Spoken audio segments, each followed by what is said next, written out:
Hey everyone. All right. Just get myself organized here.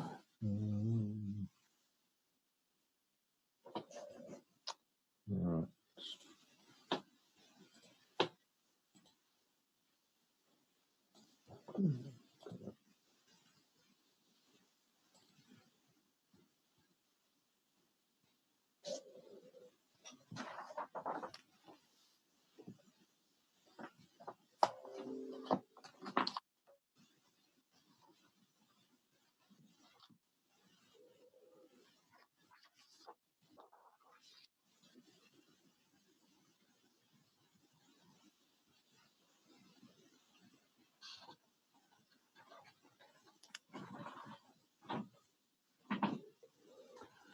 Right.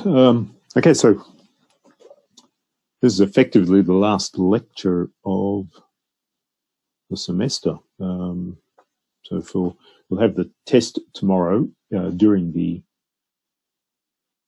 10 to 11 session. Now it is online, so it's not a matter of turning up to campus. You just turn up at 10 o'clock and access the test via LMS. Basically, all being well, it'll be a quiz. Some of the questions will be multiple choice. Some you'll have to write a little bit in, possibly upload things, but I don't think so. Probably just write in or multiple choice questions. As I said the other day, and I'll send a reminder out about this. If you've got a problem about coming along at 10 o'clock, if you've got a problem with logging on to LMS at 10 o'clock till 11 o'clock tomorrow, then just let me know and we'll organise an alternative time sometime else.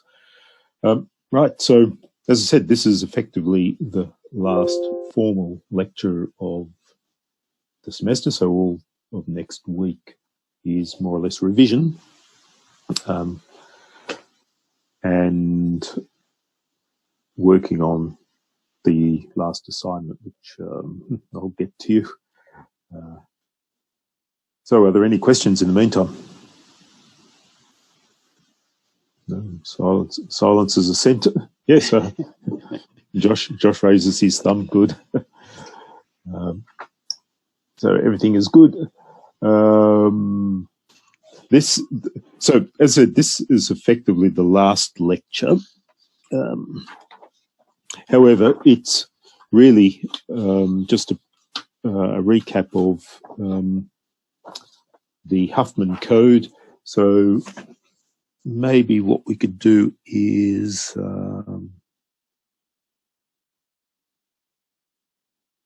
maybe we can do is this. If I share the screen.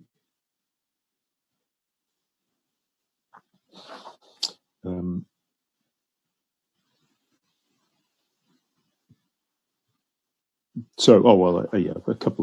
couple of obvious points. I think they're sort of obvious.